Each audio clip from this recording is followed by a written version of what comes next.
Commencing transmission. Engaging scramblers. Proxy chain initialized. And now, live from his hidden base at the Earth's core, the future ruler of Earth, Doomcock.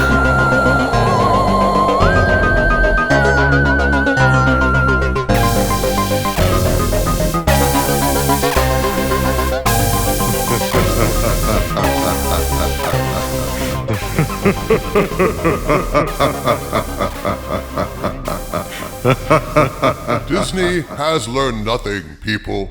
And recent comments from the alleged director of the alleged next Star Wars box office failure prove they never will. Sharmeen Obaid-Chinoy is allegedly directing this movie and in the past has made some insanely obnoxious statements that prove to me, beyond a shadow of a doubt, the hypothesis that I've laid down for years now on this channel, at first mockingly and then with more and more conviction until I feel I can say without hesitation, Disney is no longer a for-profit company. There's simply no way to deny it anymore.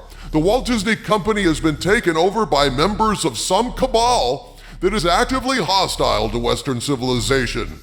Hear me out, people, because this is important. If they actually gave a damn about making profits for their investors, would they have sabotaged Jon Favreau once he worked his miracle with Luke Skywalker, reviving for the briefest moment in time the Star Wars franchise, raising that galaxy far, far away from the dead? Finally, after years of failure, Favreau actually got fans excited again. His plans for the Star Wars Favreau-verse were going to show Luke training with Grogu, Mando was going to be vying to rule Mandalore, there was a clear path forward for Star Wars for the first time since Disney purchased it, and Disney shut him down. Boom, dead in his tracks. No, we can't have Grogu go off with Luke. Put him back together with Mando, and here's some fucking space Vespas for your trouble. They fired Gina Carano, their most successful actor in their most popular role. Is this sane for a company looking to make profits, or is this betraying a darker agenda that has nothing to do with making money? If profit was a motive, would Disney be making a female Avengers team up based on characters no one gives a shit about or wants to see after the all-female film The Marvels died a hideous death at the box office in the worstest bomb ever for the MCU? The new Avengers is going to feature a whole bunch of girl power with a rumored cast of Brie Larson, Soy Hulk, She-Hulk, Ant-Man, Wasp, Valkyrie, Shang-Chi, Captain Falcon, Wong, and Katie. While I can't help but like Ant-Man, the rest of this cast is a loser start to finish, and any film featuring Brie Larson as a lead is automatically doomed because no one liked the Marvels, no one paid to see the Marvels, and no one is going to pay to see a team full of stunning brave women and a bunch of second stringers. Are these the actions of a company interested in maximizing profits, or are these the actions of a company hostile to the very notion of profits who has another agenda, a darker agenda? Why the hell is Iger fighting tooth and nail with every ounce of energy at his disposal to stop Nelson Peltz from getting a seat on the board? Because Peltz is seeking a seat on the board to stop Disney from wasting money. He wants Disney to make profits for him and his investors, and to do that, Peltz would force them to stop this stupid sabotage and erasure of Western civilization. And so, Disney is fighting to the death to stop Nelson Peltz from forcing them to become profitable, because profit and the woke message are fundamentally incompatible. For Disney, the woke message is everything. Profits mean nothing, and all they want to do is destroy the fabric of our culture and mutate our minds, warp our kids and our brains into something that will fit the woke new world they're trying to create. You want further proof?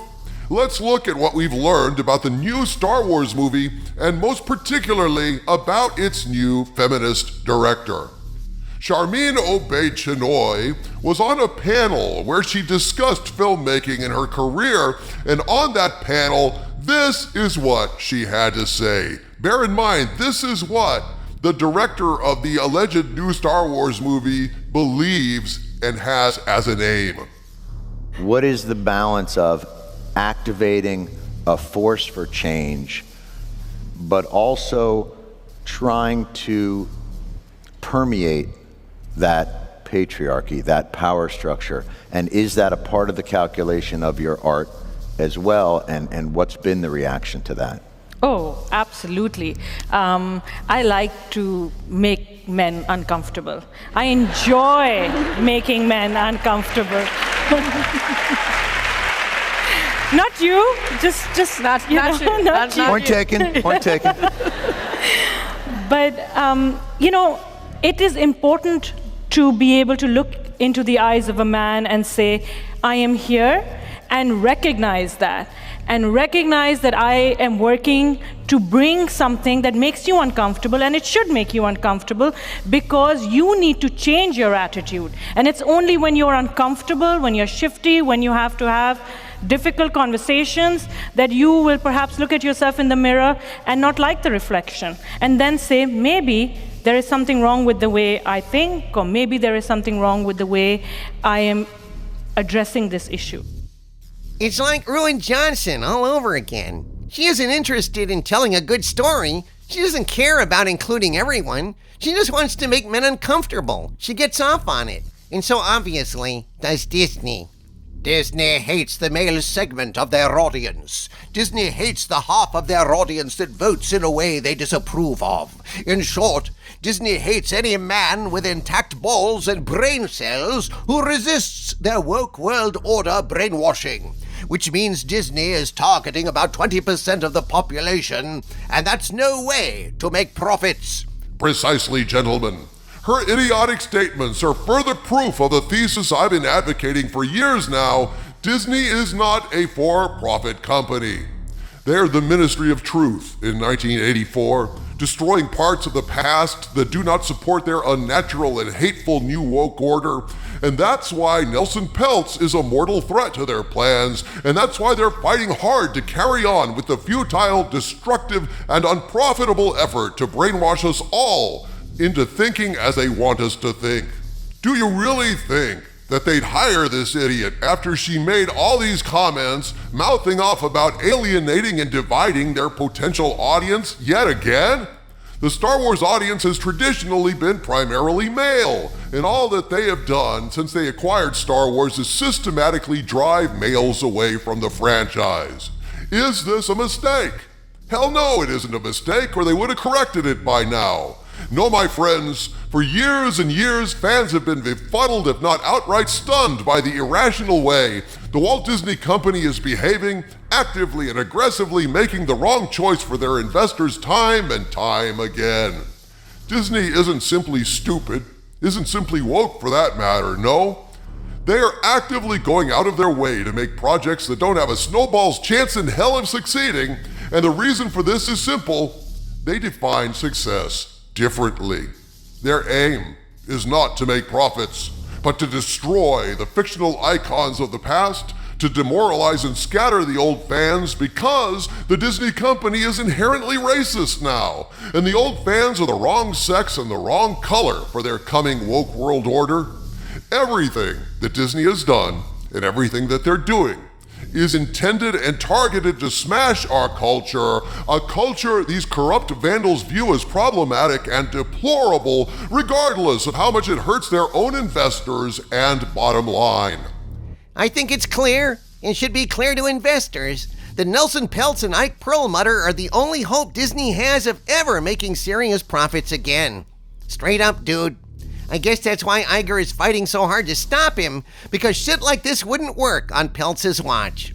What? You're saying that no sane company would allow a director of an upcoming project to badmouth and alienate their potential audience? Who would ever think of such a thing? Sarcasm, thy name is Skull of Calderon.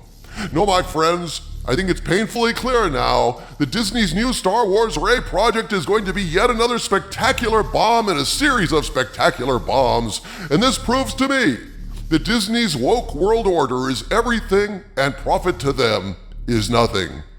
This is why they keep failing.